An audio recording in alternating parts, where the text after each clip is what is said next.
Hey everyone, it's me, Caitlin, and welcome to another video. Today I'm going to be sharing 3 actually interesting vegan breakfast ideas with you.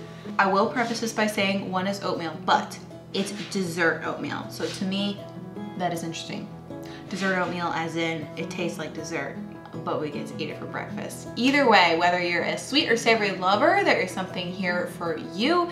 All of these recipes can be found on my blog at For My Bowl. If you want the full details and you want to print anything out, you can also subscribe to my channel if you haven't already, and be sure to follow me on Instagram and TikTok if you want to see more yummy recipe content. All right, let's get into it.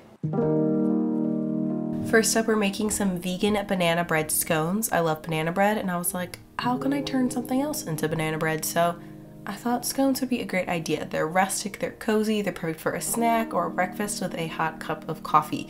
The key to this ingredient is to make sure your butter is in small pieces and very cold. So we're actually going to take frozen butter and grate it. I'm using a box grater here until you get these fine shavings like you can see there. Then you're going to put this back into the freezer, and then we'll work on the rest of the scone stuff. So we're going to start on our wet ingredients with some bananas. Make sure your bananas are very brown and spotty like you can see here, because that gives them more sweetness, and we don't add as much sugar with the rest of the wet ingredients, as you'll see shortly. I like to break my banana up into small pieces and then use a fork to help mash it. And then the key to mashing a banana, in my opinion, is to stir it as well, and then it gets nice and glossy. You can kind of see here, some chunks are still okay. Then we're going to add in some brown sugar, some non-dairy milk, apple cider vinegar, and vanilla extract, and then mix all of this up until you get a smooth, wet mixture. Well, it's still kind of lumpy from the bananas, but you know. And for our dry ingredients, we're keeping it simple. We've just got some flour, baking soda, baking powder, salt, and a hint of cinnamon for some banana bread flavor. Whisk all of that up until it's evenly combined. And then now you're going to take that frozen butter out of the freezer and put it into your bowl. And then here I'm just using 2 forks. A pastry cutter would be even better, but I didn't have one at the time of filming this video. You want to cut the butter into the flour until you get a nice and crumbly mixture like you can see here.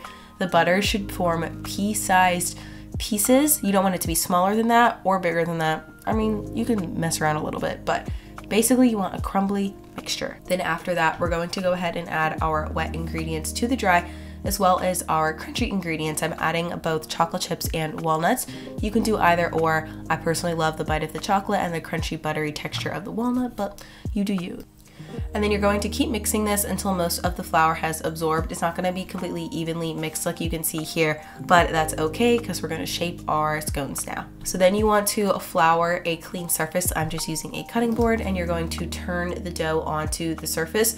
And as you can see, the flour's not evenly mixed, but it's really okay after it bakes. You're just going to press it down to form about a 1/2 inch thick circle. And I personally like to cut my scones triangularly, so I'm using a bench scraper here to cut them into semi-even triangles. I can never cut it evenly on camera, but you could also use a knife, or if you want to, you could cut them into circles as well. So then you're going to remove these from the tray and then transfer them onto a baking sheet. My baking sheet is non-stick, so I didn't grease it, but you can grease it if yours isn't. And then we're going to brush our scones with some almond milk and then sprinkle some turbinado or raw cane sugar on top. This is optional, but I love the extra golden top and crispy edges it gives to the scones. So then you're going to take these scones away, and we're actually going to put them in the freezer first. Again, remember, cold butter is key, so you want the butter to re-solidify a little bit before we bake them in the oven. And then this is what they look like once they actually finally come out of the oven. They've puffed up, they've gotten a little golden, they're rustic, so it's okay that I didn't cut them evenly, but they have a nice crumbly but still kind of moist texture that goes perfect with a hot beverage of your choice. Next up, for my savory lovers, we're making some Southwestern vegan egg cups. These are perfect for meal prep or honestly an afternoon snack. I was obsessed with these Southwest egg beater type things as a kid, so this is sort of my ode to that. For our vegan egg, we're combining some silken tofu here, and then we're also adding some chickpea flour or garbanzo bean flour. You can find this in most grocery stores now, or you can get it online. Then for some flavor, we're also adding some nutritional yeast. And then for spices, we have some garlic powder, chili powder, cayenne, cumin, and a little bit of turmeric for some yellow eggy color. Then we're going to add some baking powder, salt, and plant-based milk, just a little bit though, because the silken tofu already has a lot of moisture in it. So then you're going to use your blender to blend this up. You might need to scrape the sides as necessary, but you'll get a thick almost eggy mixture there. So then you can set that aside, and then we're going to combine our veggies into a larger bowl. So we're starting with some onion, some red bell pepper, and a can of green chilies. You can get mild or hot at your grocery store. And then you're just going to add in the egg mixture and mix it all up. One thing I will say is to make sure you finely dice all of your onion eggy mixture things, so that way it's more evenly distributed throughout every muffin. So now we're going to evenly divide the muffin batter into a muffin tin. Grease your muffin tins if yours isn't nonstick. I like to use a large cookie scoop because I just find it's the easiest way to divide the batter. But you could also just use a measuring cup or some sort of spoon, whatever works for you. So you want to fill each muffin tin up till it's almost at the top, because these will rise them in the oven, but actually once they cool, they will flatten down a bit to be more like egg shaped, like if you were cooking with actual chicken eggs. So we're going to bake these in the oven. When they come out, they'll look like this. The tops are a bit crackly. I just think it makes them look more rustic, but the flavor is totally there. So you're going to remove these after they sit in the tin for a few minutes. Like I said, they will deflate some. I just like to use a knife to sort of pop them out. Then you're going to transfer them to a cooling rack. You can eat these warm, but honestly, I think they have the best texture after they sit in the fridge. You don't want to keep these at room temperature, but just store them in the fridge overnight. And then the next day, they have that sort of more chewy, eggy texture to them. But that being said, you can enjoy these hot or cold. It really doesn't matter, but they're great for meal prep. You can freeze them or just enjoy them in your fridge all week. And then last but certainly not least, we're making some creamy chocolate oatmeal. Look, okay, I've eaten a lot of oatmeal in my life, and I feel like I have a few tips. If you've been following me for a while, you may know some of them, but I'm going to reiterate because the masses deserve to know. Tip 1 is using both rolled oats and quick oats in your oatmeal. It gives the creamiest, but also heartiest texture. And then for this chocolate oatmeal, we're also going to be adding in some cacao powder and salt to start. And then use a spoon to evenly mix everything. This is because the cacao powder is hydrophobic, so it doesn't really mix well with water. But when you mix it with the oats first, it sort of mixes slightly better.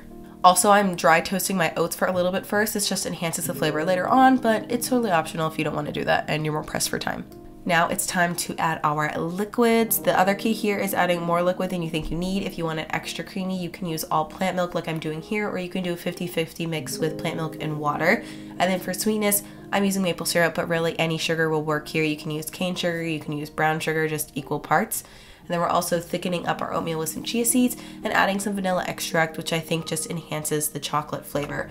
So stir this really well, then you're going to bring it to a simmer, and you're going to continue to stir occasionally. This also helps to break down the fiber in the oats and make them even more creamy.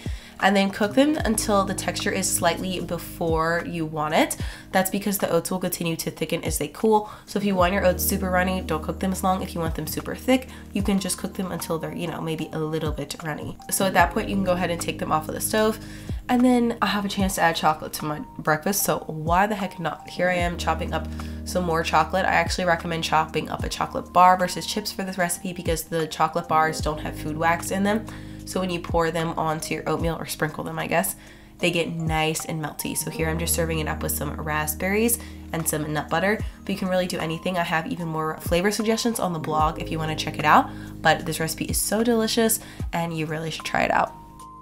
And that is it, my friends. Let me know in the comments which one of these was your favorite, and let me know if there's any recipes for spring that you would like to see on the blog. I'm currently working on those. As you can see, the spring flowers are out, so it's time to bring in more fresh produce and berries and all of that good stuff. So if you have any requests for that, or just any requests in general, leave a comment down below and let me know. And just like I said in the beginning of the video, friendly reminder, you can go all these recipes on the blog, and there's pictures on there. You can save them to Pinterest.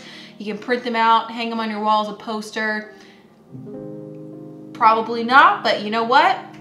I personally think they're delicious, and I think you should try them out. So that's it for me. I hope you are well and taking care of yourself, and I look forward to seeing you virtually in the next video. Bye.